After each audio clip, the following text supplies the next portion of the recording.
এখন চলে যাচ্ছি বিয়ে বাড়িতে। আর বিয়ে বলে কথা, শাড়ি না পরলে কি চলে? তো ঝটপট একটা শাড়ি পরে নিলাম, যদিও অনেক টায়ার্ড ছিলাম, চোখে মুখে দেখে হয়তো বোঝা যাচ্ছে না। তো সেই অনুযায়ী শাড়িটা পরে নিলাম আর চলে আসলাম বিয়ে বাড়িতে। তো যাক, বিয়ে বাড়িতে এসে কনে না দেখলে কি চলে? চলো, ওই যে কনে, কনে বসে আছে। তো সবাই কনের কাছে ভিড়, সবাই তো মানে মূল আকর্ষণ কনে, কনেটাই তো সবাই দেখবে। তো আমিও একটু মানে এক ফাঁকে আর কি কনের ছবি তুলে নিলাম। আর কনেকে জানো, আমাদের দেলোয়ার ভাইয়ের মেয়ে, আহ, ওর নামটা তো ভুলে গিয়েছি, যদিও আমি নিকনেমটা জানি। তো দেলোয়ার ভাইয়ের মেয়ের বিয়ে আজকে, না আসলে তো চলেই না। অনেক টায়ার্ড ছিলাম, টায়ার্ডের মাঝেও চলে আসলাম। আর এই যে দেখো খাওয়ার বন্দোবস্ত। তো টেবিল একটাও ফাঁকা ছিল না, ঘুরে ঘুরে দেখছিলাম। তো আমি কিছুক্ষণ বসেছিলাম এখানে, বসে থাকার পরে উনি টেবিল ফাঁকা হয় কিনা দেখলো। তো একটা সময় যেটা হয় যে কাশেম ভাই আমাদের আগে বসে পড়েছিল। সে কাশেম ভাই হচ্ছে যে তার চেয়ারটা ছাড়ার আগে আমাদেরকে ইশারা দিয়ে বলল, এদিকে আসেন, এখানে এসে বসুন। তো আর না হয় এলাহি কাণ্ড, এখানে চেয়ার ফাঁকা পাওয়ার কোনো অপশন নেই আর কি। যাক, ভাইয়ার চেয়ার ফাঁকা পেয়ে আমাদের কিছুটা স্বস্তি হলো।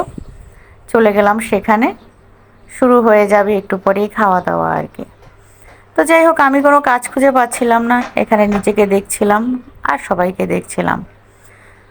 অবশেষে খাওয়া দাওয়ার পর্ব শেষ করে দেন হচ্ছে যে হাত ধোয়ার পালা।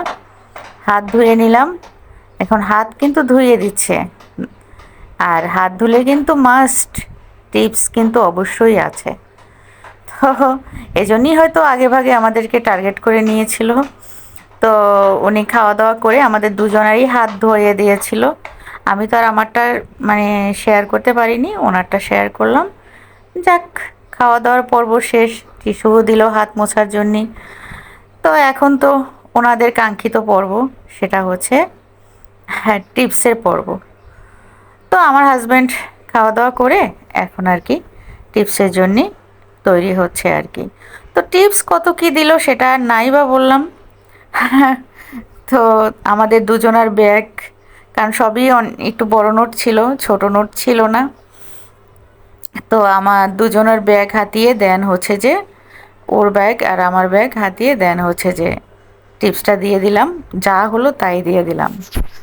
আর প্রিয়ন্তী সে আমাদের সাথে বসেনি, সে বসছে ঈপ্সিত, মাহি, মানে ওর সার্কেলটা যে ছোট সময় থেকে যাদের সাথে বড় হয়েছে ওদের সাথে একত্রে বসবে আর কি। তো প্লেট দেওয়া হয়েছিল, আমিও রেখেছিলাম, যেহেতু মাহি ঈপ্সিত এসে পড়েছে, তো আর ওকে টানা হেঁচড়া করিনি।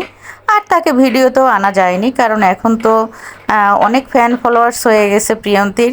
আমি ওকে নিয়ে সিঁড়ি দিয়ে উঠতেই 4-5টা মেয়ে ওকে ঘিরে ফেলে, এবং ঘিরে ফেলে তার সাথে ছবি টবি তুলছে। তো আমি বললাম কে, বলে আমরা ওনার ফ্যান, মেয়েরাই বলছে। তো যাই হোক, অনেক মজা হলো আজকের দিনটা। সবাই ভালো থেকো, সুস্থ থেকো, শুভকামনা তোমাদের সকলের জন্য।